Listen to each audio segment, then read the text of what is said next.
Hello friends, आज बात होगी केक की। केक खाना किसे पसंद नहीं। आजकल तो चाहे कोई भी फंक्शन हो या हो बर्थडे पार्टी, केक तो बस मस्ट ही है। तो इसीलिए कभी कभी एक ख्याल आता है कि क्यों ना घर पर ही बिल्कुल बेकरी जैसा केक बना लिया जाए। तो उसके लिए बस करनी होगी थोड़ी सी तैयारी और कुछ खास बातों का रखना होगा ध्यान, और बस हो जाएंगे आप भी केक मास्टर, केक प्रो। तो फिर चलिए, देर किस बात की, एक वीडियो शुरू करते हैं। और हाँ, ये वीडियो ना केक के लिए ही है, तो बस लास्ट तक जरूर देखें ताकि केक से रिलेटेड ना आपके सभी डाउट्स क्लियर हो जाएं। हेलो, मैं हूं मनीषा और आप सभी का मेरे channel Manisha food and travel में बहुत बहुत स्वागत है। तो आज ऐसे आपके साथ आमने सामने होकर बहुत दिन बाद वीडियो बना रही हूँ, क्योंकि आज मैं जिस चीज़ की वीडियो बना रही हूँ, ऑफ कोर्स रेसिपी वीडियो ही है, लेकिन इसकी जिस चीज़ की वीडियो बना रही हूँ ना, आज भी बहुत सारे लोगों में बहुत क्रेज़ है इसका, वो है केक। जी हाँ, केक की मैंने तो बहुत सारी वीडियो डाली है, आपने ज़रूर देखी होगी। अगर नहीं देखा है तो मेरे चैनल पर सर्च करके आप देख भी सकते हैं। तो चलिए आज के मुद्दे पर आती हूँ। आज का मुद्दा क्या है कि सर्दियाँ आ गई हैं, पिकनिक का सीज़न शुरू हो गया है, तो केक की तो बस बहार ही बहार है, और क्रिसमस भी आने वाला है तो केक ज़रूर। तो हमारे इंडिया में ना मोस्टली लोग चाहते हैं कि एगलेस केक बनाएं, तो ऑब्वियसली एगलेस केक की ही मैं रेसिपी बता रही हूँ। लेकिन उसके साथ साथ ना जो बेसिक चीज़ें हैं कि हमें केक बनाने के लिए लगेगा क्या, चीज़ें क्या क्या चाहिए होंगी, तो उन सारी बातों का खुलासा मैं आज करने वाली हूँ। वो सारी चीज़ें मैं आपको बताने वाली हूँ, क्योंकि जो स्पॉन्ज है ना, आप चाहे केक को जितना भी सजा लो, ऊपर से जितनी भी डेकोरेट कर लो, लेकिन जो बेसिक स्पॉन्ज होता है ना, वो अच्छा बनना ज़रूरी है, क्योंकि केक की वही होती है जान। तो वो मोस्टली दो तरीके का बनता है, एक होता है चॉकलेट केक और एक होता है बेसिक केक स्पॉन्ज, जिसमें हम वनीला फ्लेवर भी डाल सकते हैं, या फिर उसमें तरह तरह के फ्लेवर, जैसे पाइनएप्पल फ्लेवर हो गया, ऑरेंज फ्लेवर हो गया, वो हम ऐड कर सकते हैं। लेकिन वो सभी चीज़ें होती हैं हमारे बेसिक स्पॉन्ज में, तो मेन टेस्ट उसी का आता है। उसके बाद तो फिर जो हम सजाते हैं, डेकोरेट करते हैं, क्रीम लगाते हैं, उसमें तो बहुत सारी चीज़ें हम फ्लेवर्स और डिज़ाइन तो ऐड कर ही सकते हैं। तो चलिए, जो बेसिक स्पॉन्ज आज बना रही हूँ, वो आधा किलो केक यानी 1 पाउंड केक का मैं आपको नाप के साथ हर चीज़ बता रही हूँ। बिल्कुल ऐसे ही आप फॉलो करेंगे ना, तो बिल्कुल आपको एकदम स्पॉन्जी केक बनाने से कोई नहीं रोक सकता, और आप भी बन जाएंगे केक प्रो। तो चलिए, इस वीडियो को बिल्कुल अंत तक देखिए, ध्यान से देखिए, और वीडियो को लाइक करना और चैनल को सब्सक्राइब करना बिल्कुल ना भूलें। चलिए वीडियो शुरू करते हैं। तो शुरू करने के लिए सबसे पहले ये है मेरे हाथ में मैदा। अब यहाँ पर ब्रांड आपको चाहे कोई भी दिखे, किसी भी ब्रांड का कोई प्रमोशन नहीं है, मेन चीज़ बता रही हूँ, उस जो प्रोडक्ट है उसके ऊपर आप ध्यान दीजिए। तो सबसे पहले जो केक का मेन इंग्रेडिएंट होता है वो है ये मैदा, क्योंकि मैदे के बिना तो फिर केक बनेगा नहीं। आप आटा का भी बना सकते हो, पर वो जो मेन फ्लेवर आपको मार्केट की तरह का केक घर में बनाना है तो मैदा ही यूज़ करना पड़ेगा। और मार्केट में एक और चीज़ आती है ऑल पर्पस फ्लोर, या फिर मैदा एक ही चीज़ है, या फिर एक और चीज़ आती है सेल्फ राइजन फ्लोर, यानी उसमें जो बेकिंग पाउडर है वो मिला हुआ होता है, वो हमें नहीं लेना है। अगर आप उसका नाप अच्छी तरह से जानते हैं then it's okay, otherwise maida he use करें। तो ये आ गया पहली चीज़, मैदा। वो तो अब आपने जान लिया। अब कितना नाप लेना है, कैसे नाप करना है, वो मैं इसी वीडियो में आगे बताऊंगी, आप बने रहिए। अब दूसरी जो चीज़ है वो लगेगी हमें, वो है ये मिल्क पाउडर। तो ये मिल्क पाउडर है, ये ऐसे बड़ा पैकेट में मंगाती हूँ, जो हम चाय में बनाते हैं, अक्सर घरों में चाय बनाते हैं, डेयरी वाइटनर होता है तो वो भी अच्छा होता है। तो ये है, और इसे मैंने खोल कर रखा हुआ है। तो ये देखिए, ये मैंने इसे खोला हुआ है, तो खोल कर मैं इसे इस तरह से डब्बों में डाल कर रखती हूँ। तो ये हो गया हमारा। चलो इसको भी आगे आपको रख दूँ। अब एक और चीज़ आती है जो केक को देती है मिठास, और वो है ये चीनी। चीनी, लेकिन पिसी हुई चीनी। किस तरह की, मैं आपको दिखाती हूँ। ये देखिए, आप देख पा रहे होंगे बिल्कुल, ये देखिए जैसे पाउडर के फॉर्म में है, यानी चीनी को पीस लिया है मैंने। वही जो नॉर्मल चीनी होती है ना हमारी, उसे पीस कर इस तरह से स्टोर कर लिया है, क्योंकि अभी मैंने बताया ना सीजन है तो हमें काम पड़ता ही रहेगा। तो ये कौन सी चीनी है, तो आपको किसी भी तरह का जो कहते हैं ना वो कंफ्यूजन बिल्कुल होना नहीं चाहिए। तो ये है वो चीनी, इसे आप देख सकते हैं, ये नॉर्मल वाली, बिल्कुल नॉर्मल वाली चीनी है जो हमारे घरों में आती है, शुगर बोल लो, कैस्टर शुगर बोल लो, वो है। चलिए, तो दो चीज़ें जान ली आपने, तीन चीज़ें बेसिकली। आटा हो गया यानी मैदा हो गया हमारा, दूध हो गया हमारा, यानी मिल्क पाउडर हमने लगाया, और मिठास हो गई। लेकिन अब केक का जो टेक्सचर होता है ना, बहुत स्मूथ होना चाहिए, और जो स्पॉन्ज होता है, जो वनीला खास करके जो बेसिक स्पॉन्ज होता है ना, वो उसका कलर भी थोड़ा अच्छा इनहेंस होना चाहिए। तो उसके लिए हम डालते हैं ये है कॉर्नफ्लोर। तो कॉर्नफ्लोर भी बहुत ही ज्यादा जरूरी है स्मूथ होने के लिए, अच्छा होने के लिए। तो ये डलता ही डलता है, तो इसे आप जरूर डालें। नाप कितना होगा वो मैं आगे बता रही हूँ। तो ये चीजें हो गई, और इसके बदले में अगर आप चॉकलेट केक बना रहे हैं तो इसके बदले में ये चॉकलेट का जो पाउडर आता है मार्केट में, ये हमें यूज करना होगा। और इसके ना, जब आप घर में टेस्टिंग के लिए या कभी शौक से केक बनाते हैं तो इसके बहुत बड़े पैकेट्स भी आते हैं। तो बड़े पैकेट मत मंगाइए, छोटे ही पैकेट मंगाइए, इस तरह का छोटा। ये 2 बार केक में चल जाता है, यानी कि इसमें लगभग आधा कप से 1 कप निकलता है, तो हम 2 बार में इसे यूज कर लेते हैं। तो ये है, ये चॉकलेट केक के लिए कोको पाउडर कह ले इसे, चॉकलेट पाउडर कह ले इसे मार्केट में। और ये डार्क है, और एक डार्क आता है इसमें शेड, और एक लाइट आता है। तो ये हमें डार्क वाला लेना है, लाइट भी ले सकते हैं आप, तो जैसा पसंद करते हैं। तो बच्चे ज्यादा मोस्टली डार्क जो शेड है ना वही पसंद करते हैं। तो ये हो गया हमारा। तो और इन दोनों के बदले में किसी एक चीज को यूज करना है। तो नॉर्मल स्पॉन्ज जब हम बनाते हैं तो ये यूज करते हैं, और जब चॉकलेट केक के लिए चॉकलेट स्पॉन्ज बनाते हैं तब ये यूज करते हैं। तो दोनों का नाप मैं आपको अलग अलग आज ही बता दूंगी। इसके बाद जो बहुत जरूरी चीज है वो है केक का फूलना। तो सबसे ज्यादा शिकायत तो यही आती है कि केक बैठ गया है, केक राइज नहीं हुआ है, केक फूला नहीं है, केक में स्पॉन्ज नहीं बना है, केक में जालियां नहीं आई है। उन सभी का इलाज है ये है ब्रांड, आप देख सकते हैं जो भी ब्रांड है, किसी तरह का प्रमोशन नहीं है, मैंने बताया। ये सिंपल, ये बता रही हूँ, वेकफील्ड का है ये बेकिंग पाउडर। जी हाँ, इसमें 2 तरह का आता है, बेकिंग पाउडर और एक आता है ये बेकिंग सोडा। तो एक है बेकिंग पाउडर और बेकिंग सोडा। नाप कितना वो आगे आने वाला है। तो चलो, ये 2 चीज बहुत इंपॉर्टेंट है, दोनों ही चीजें इंपॉर्टेंट है। उसके बाद है ये जीएमएस पाउडर। ये आपने नहीं सुना होगा, पर ये केक में पड़ता ही है। ये केक इम्प्रूवर है, यानी इम्प्रूव करने का मतलब ही होता है कि अच्छा बनाना, मतलब उसे बढ़िया करना। तो केक इम्प्रूवर, इससे ना जो हम जो चीजें बनाएंगे ना वो खराब नहीं होती है 2-3 दिन तक। और जो अगर आप मिक्स, इसे जो प्रीमिक्स बनाकर रखते हैं ना, जो हम लोग ड्राई प्रीमिक्स बना के रखते हैं, तो वो 6 महीने तक भी खराब नहीं होती अगर इम्प्रूवर डाला हो तो। ये हो गया। अब इसके बाद एक चीज और आती है, और वो है ये एसेंस, यानी ये वनीला एसेंस है, जो बेसिक स्पॉन्ज में मोस्टली पड़ता ही पड़ता है। और इसके अलावा भी बहुत सारे फ्लेवर्स है जो आप ऐड कर सकते हैं। तो ये जो है ना, ये जब हम ड्राई प्रीमिक्स बनाएंगे उसमें ये नहीं पड़ेगा, लेकिन जब हम केक को फाइनली मिक्स करेंगे तब हम ये ऐड करेंगे, अभी इसे हम ऐड नहीं करेंगे।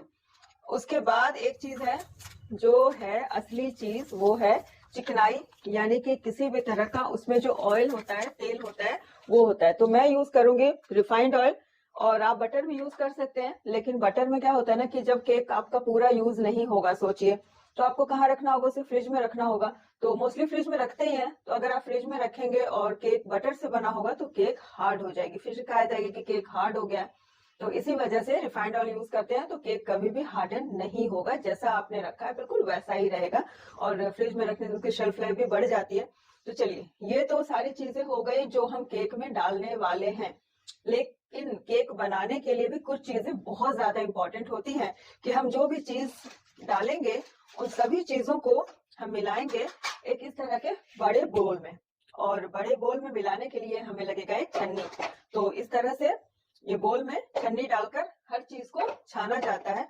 अब छाना भी बहुत जरूरी है। छानने से क्या होता है ना, कि उसके जो हर एक पार्टिकल्स है, हर एक जो कण है, उनसे ना एयर चला जाता है, उनके पार्टिकल्स के अंदर अंदर तक एयर की एक लेयर आ जाती है, जिससे हमारा केक ना राइज होता है। अदरवाइज आप बेकिंग पाउडर, बेकिंग सोडा को करेक्ट अमाउंट में भी डालेंगे और इसे छानेंगे नहीं, तो कहीं पर केक फूलेगी हमारी, कहीं पर नहीं फूलेगी, और मोस्टली वो केक का टेक्सचर बहुत ही खराब हो जाएगा, मतलब आपका केक खराब हो जाएगा। चलिए, ये तो हो गया। अब और भी कुछ चीजें हैं जिसके बारे में जानना जरूरी है। वो है ये स्टैंड, इस तरह का स्टैंड है। तो स्टैंड का तो ज्यादा मसला नहीं है, क्योंकि अगर आप के पास स्टैंड ना हो, तो जैसे कढ़ाई में बना रहे हैं, कुकर में बना रहे हैं, तो ये स्टैंड लगता ही लगता है। नहीं तो फिर ये कटोरी भी नीचे रख के और ऊपर से केक टिन जो है वो डाल सकते हैं। तो चलिए, ये केक हो गया। अब इसके बाद बारी आती है कि केक बनेगा किसमें। जी हाँ, तो इस तरह के एल्यूमिनियम के केक मोल्ड आते हैं मार्केट में, वो ले सकते हैं, या फिर एक कुकर का सेपरेटर होता है ना, बड़े वाले कुकर का, वो आप ले सकते हैं, उससे भी केक हमारा बहुत अच्छा बनता है। बिल्कुल मेरा तो ये नाप है, अगर गोल बनाना हो तो इस कुकर सेपरेटर में, वरना अगर हार्ट शेप बनाना हो तो इसमें बनाती हूँ मैं। चलो इसके बाद और एक है, वो मैंने ऑर्डर किया था, ये ऑनलाइन मंगाया था मैंने। इसमें एक चीज अच्छी होती है कि ये खुलता है, यानी इस तरह से करेंगे तो ये लूज हो जाएगा, और लूज होने के बाद ये देखिए, सॉरी, तो ये आ जाता है बाहर। अब हमें केक बनाना हो तब हम क्या करते हैं, ये पाई वगैरह बनाने में या किसी भी तरह के केक बनाने में ना चिपकने का कोई झंझट ही नहीं होता, क्योंकि मोल्ड करना, इसे डीमोल्ड करना आसान होता है ना इस मोल्ड में। तो ये देखिए, ये मैंने ऐसे लगा दिया है और उसके बाद इस तरह से ये लॉक हो जाता है। तो अब आप इसमें किसी भी तरह की चीजें डालिए और इसे आराम से हम बेक कर सकते हैं। तो ऐसे भी आप जो डीमोल्ड यानी ये खुलने वाला इस तरह का आप मार्केट से ले सकते हैं। तो जैसा कि आप जानते हैं कि केक बनाने में ना मेजरमेंट बहुत ज़्यादा इंपॉर्टेंट होता है, कि जब भी हम बात करते हैं 1 कप, आधा कप, तो वैसे तो आप कटोरी, कप से भी यूज़ कर सकते हैं, लेकिन वो अंदाज़ा कई बार सही नहीं होता है। तो मैं तो सजेस्ट करूँगी कि अगर आप केक बनाने के शौकीन हों या बनाना चाहते हों, या आप केक बनाते रहते हों फिर भी अच्छा ना बनता हो, तो एक बार ये ट्राई करें। यानी ये है मेजरिंग कप्स, तो ये मैंने मंगाया है। तो आप भी इस तरह से का एक हल्का प्लास्टिक का ही मैंने लिया है, बहुत सारे मटेरियल के आते हैं, तो ये ले लें। इसमें सबसे ज़्यादा जो यूज़ होता है वो है ये 1 कप, और ये वाला आपको दिखाती हूँ, ये है ये हाफ कप, और ये है 1/4 कप। तो सबसे ज़्यादा मेजरमेंट यही इंपॉर्टेंट होते हैं। अब मिलीलीटर में बता देती हूँ 1 कप कितना, ये 1 कप है, ये है 250 इस हिसाब से, अदरवाइज कई बार आपको 240 के भी मिलेंगे, तो ये 250 ml का है। ये है 125 ml, ये हाफ कप, और ये है 60 ml का, यानी कि ये है 1/4 कप। तो सबसे ज़्यादा यही यूज़ होते हैं, लेकिन जो सेट होता है हमारा उसमें 5 कप मोस्टली आते हैं, उसमें ये 1/3 और 2/3 यानी 2/3 और 1/3 माप का भी ये आता है। तो 1/3 कप बोलते हैं इसे, ये भी आता है। तो चलिए, अब तो ये बता दिया मैंने, लेकिन जो मेजरमेंट में लूंगी उसमें कई बार चम्मचों का भी बड़ा योगदान होता है। भाई तो कौन से चम्मच लें, क्या इस तरह के ये वाले चम्मच ले सकते हैं? मोस्टली हमारा सवाल होता है, क्या इस तरह के चम्मच, छोटे बड़े डिफरेंट वैरायटी के चम्मच ले सकते हैं? ऑफ कोर्स, अगर आपको अंदाज़ा है तो आप ले सकते हैं, लेकिन इस तरह के चम्मचों से कई बार जो माप है वो सही नहीं आते हैं। तो मैं यहाँ भी सजेस्ट करूँगी कि अगर आप केक बनाना चाहते हैं और अच्छा केक बनाना चाहते हैं, और ये चाहते हैं कि केक बनाने में कोई शिकायत आए नहीं, तो इस तरह के जो स्पून्स होते हैं ना, मेजरिंग स्पून्स, उसमें आप इन्वेस्ट कर सकते हैं। ये कप और स्पून एक साथ ही आता है। तो ये देखिए, तो ये है 1 टेबल स्पून, और ये है हाफ टेबल स्पून, ये है 1 टीस्पून, और ये है हाफ टी स्पून। तो सबसे ज़्यादा जो यूज़ होता है वो है 1 टेबल स्पून और हाफ टी स्पून। ये 1 का भी यूज़ होता है, लेकिन हाफ यूज़ करते हैं ना तो अच्छा होता है कि हाफ अगर 2 बार कर दो तो आ जाता है, हाफ टी स्पून लेना हो तो 1 बार कर दो आ जाता है। लेकिन अब टी स्पून या टेबल स्पून का जो यूज़ होता है, इससे हम जो भी चीज़ मेजर करते हैं वो कैसे करते हैं, क्या इस तरह से लेवल में करते हैं या पूरा हीप है, यानी कितना भरना है। कप का भी वही होता है कि इसमें कितना भरना है, और स्पून्स में भी कितने भरने हैं, वो मैं अभी आपको प्रैक्टिकल, यानी जो मैं केक बना रही हूँ, केक का जो प्रीमिक्स अभी रेडी कर रही हूँ, वो जो ड्राई चीज़ें, इंग्रेडिएंट्स अभी आपको दिखाऊंगी मिलाकर सारी चीज़ें, तो उसमें ये हमारे दिख जाएंगे। तो चलिए फटाफट से अब वीडियो, मतलब मैं जो मिक्सिंग है हमारा, जो ड्राई चीज़ों की जो मिक्सिंग है, मैंने केक की जो सारी चीज़ें आपको दिखाई उसकी मिक्सिंग दिखाती हूँ, और प्रीमिक्स भी दिखाती हूँ कि कैसे हम प्रीमिक्स बना कर रख सकते हैं, और उसके बाद जब चाहें आपका एकदम बढ़िया वाला एकदम फूला फूला सा केक रेडी हो जाएगा। तो चलिए ये देख लेते हैं। तो सबसे पहला जो काम हमें करना है, ये जो मैंने केक टिन लिया है, तो आज मैं इसमें केक बनाऊंगी, तो इसे पहले हमें ग्रीस कर लेना है। तो ये इस तरह से हमने ग्रीस कर लिया है। तो सिर्फ ग्रीस करने से नहीं चलता है, केक फिर भी चिपक जाता है हमारा, तो उसके लिए हमें करना होगा एक आइडिया। तो ये जो मैंने मैदा लिया था, तो ये मैदा थोड़ा सा, ये सूखा मैदा हम इसके ऊपर इस तरह से डाल देंगे, और डालने के बाद इसे चारों तरफ हमें अच्छी तरह से, ये देखिए, इस तरह से मैदा डस्ट कर लेंगे चारों साइड। ये मैदा मैंने डस्ट कर लिया है, और ये जो बाकी बचा इसे हम,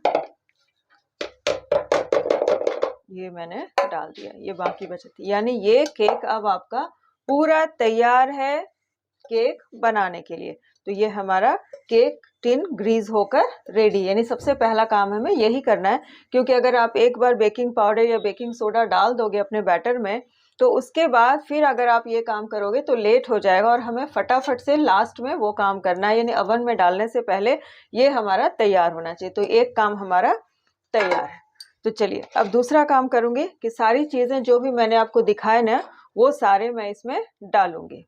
चलिए, तो यहाँ पर जो मैं केक बना रही हूँ, ये केक है मेरा आधा किलो का, यानी कि 1 पाउंड का। आप अगर ज़्यादा चाहते हैं तो इसे 2 गुना या 3 गुना इसी नाप को कर सकते हैं। नाप को ध्यान से देखिए। तो सबसे पहली चीज़ जो मैं डाल रही हूँ वो है मैदा। तो मैदा को मैंने इसमें डाल दिया है, लेकिन मैदा कैसे डालना है एग्जैक्टली ये मैं दिखा देती हूँ, ताकि नाप की कोई भी गड़बड़ी ना हो। तो इसे बिल्कुल दबा कर नहीं डालना है, जितना हमारा ईजिली मैदा उसमें आ जाए उतना डालना है कप में। और ये 1 कप है। उसके बाद एक चम्मच के पीछे से या चाकू से इस तरह से इसे लेवल करते हैं। तो लेवल करना बहुत ज़रूरी है। ये है एग्जैक्ट 1 कप का नाप। अगर पूरा भरा रहेगा तो फिर नाप सारे आपके गड़बड़ हो जाएंगे। तो ये लीजिए, ये हमारा एक्स्ट्रा मैदा जो मैं कहीं और भी इसे यूज़ कर लूँगी। तो ये लीजिए, ये हमारा हो गया है 1 कप मैदा एग्जैक्टली। और ये 1 कप का ही नाप आज बता रही हूँ। और ये दूसरी चीज़ है, ये है आधा कप, यानी वो था 1 कप और ये है आधा कप। तो ये आधा कप है पीसी हुई चीनी। तो इसे भी वही करना है, लेवल करके लेना है। तो लेवल करने के लिए ये चम्मच का पिछला हिस्सा मैंने यूज़ किया है, आप छुरी भी यूज़ कर सकते हैं। और ये देखिए, ये हो गया है हमारा पूरा आधा कप, यानी पीसी हुई चीनी हो गई है। उसके बाद जो तीसरी चीज़ है, ये है पाउडर दूध। पाउडर दूध से भी केक का स्वाद बहुत अच्छा आता है। ये 1/4 कप ले रही हूँ मैं, 1/4 कप। तो ये है 1/4 कप पाउडर मिल्क। तो ये भी बिल्कुल लेवल लिया है मैंने। ये देखिए, हीप नहीं है, यानी ऊपर तक उठे हुए नहीं होने चाहिए। उसके बाद जो ये चौथी चीज़ है, ये है 3 टेबल स्पून, यानी ये टेबल स्पून है, यानी 3 टेबल स्पून मुझे चाहिए कॉर्नफ्लोर। तो ये देखिए, ऊपर से थोड़ा सा उठा हुआ था, यानी हीप था, तो मैंने उसे भी लेवल कर लिया है। और इसी तरह से मैं और भी इसमें 2 चम्मच डालूंगी। 1 डाला था मैंने, ये हुआ 2 और ये गया हमारा 3। तो ये देखिए, ये 3 है। यहाँ पे थोड़ा सा एक्स्ट्रा लग रहा था, तो इस एक्स्ट्रा को भी मैंने इसे हटा दिया है। तो ये देखिए, बिल्कुल नाप से डालेंगे तो केक हमारे हमेशा ही अच्छे बनते हैं, स्पेशली बिगिनर्स हों या अब जैसे हम लोग सीखते हैं तो उस समय में। अदरवाइज़ जब केक मास्टर हो जाएंगे तब तो खैर कोई बात ही नहीं। इसके बाद ये है बेकिंग पाउडर, ये मैंने डाला है। ये है हमारा 1 टीस्पून, ये 1 टीस्पून का नाप है, ये मैं डाल रही हूँ। ये देखिए, बिल्कुल लेवल करके ही हमें डालना है, ज़्यादा बिल्कुल नहीं डालना है और कम भी नहीं डालना। और ये है कुकिंग सोडा, ये भी मैंने फ्रेश ही मंगाया है, आपके सामने ये देखिए, इसे खोल रही हूँ। तो वो बेकिंग पाउडर था, ये है बेकिंग सोडा, और ये मैंने डाला है ये आधा, यानी कि ये 1/2 टीस्पून है। तो ये लीजिए, ये 1/2 टीस्पून डाल दिया है। और ये सावधानी आप हमेशा रखें कि किसी भी चीज़ को आप खोलें तो इन सभी चीज़ों को अच्छी तरह से वापस अच्छे से टाइट करके लगा लें, क्योंकि जब पुराने हो जाते हैं या फिर उसे खुला छोड़ देंगे तो उसके पावर कम हो जाते हैं। और ये बेकिंग सोडा, इसे मैं डब्बे में डालकर रख दूँगी। और ये मैं जो डाल रही हूँ, ये है GMS पाउडर। तो ये भी मैंने फ्रेश ही मंगाया है। तो ये लीजिए, ये है, ये कितना डालना है, 1/4, यानी कि 1/4 इसे डालना है, 1/4 टीस्पून। ये टीस्पून का भी, ये देखिए, ये आधा टीस्पून तो ये था ही, उसमें भी मैंने थोड़ा सा डाला। और ये है खट्टा नमक, यानी साइट्रिक एसिड भी बहुत थोड़ा सा इसमें मैंने डाला है। बहुत थोड़ा सा ही लगेगा, चुटकी से भी 2-3 चुटकी डाल सकते हो, लेकिन डालने से इसका स्वाद अच्छा आता है। कोशिश करें, ज़रूर डालें। बस इन सभी को हमें बड़े से बॉल में छन्नी से मिला देना है। छन्नी में ही लें, क्योंकि छन्नी से वो एयरी होता है, तभी केक हमारे फूलते हैं। तो ये लीजिए, ये सारी चीज़ों को हमने मिक्स कर दिया है। आप यहाँ पर चाहें तो उसे मिक्सी में भी मिला सकते हैं, लेकिन कोई ज़रूरत नहीं पड़ेगी। बस इसे अब हमें एक एयर टाइट कंटेनर में अच्छी तरह से डालकर रख देना है, और जब चाहें हमारा केक तैयार हो जाएगा। यानी उसके बाद आपको टेंशन कुछ नहीं रहेगी कि क्या मैंने डाला है, क्या मैंने छोड़ा है।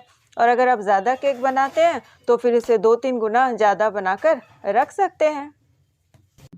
तो आपने देखा, प्रीमिक्स मैंने रेडी कर लिया है, लेकिन इसमें सिर्फ ड्राई चीज़ें हैं। इसमें जो वेट चीज़ें हैं जिससे बैटर बनेगा वो अभी नहीं है। तो वीडियो बहुत ही ज़्यादा लंबी हो जा रही थी। तो मेरे अगले एपिसोड में देखिए कि इसी प्रीमिक्स से मैं कैसे आपको एगलेस केक बनाकर दिखाती हूँ। और मुझे उम्मीद है कि आपको ये वीडियो ज़रूर पसंद आई होगी, क्योंकि मैंने आपको पूरी डिटेल में बताया कि आपको क्या क्या चीज़ें लगेंगी एक अच्छा केक बनाने के लिए। तो मेरा तो ये सजेशन है कि इस वीडियो को ना आप सेव कर लें, और जब मन हो तब खोल के देखें और बस केक तैयार। तो चलिए, मिलती हूँ मैं आपको अगले वीडियो में, जो कि होगा बहुत ही इंटरेस्टिंग। देखना बिल्कुल भूलिएगा नहीं। तो मैं मिलती हूँ आपको उसी इंटरेस्टिंग वीडियो में। तब तक के लिए bye bye and have a nice day.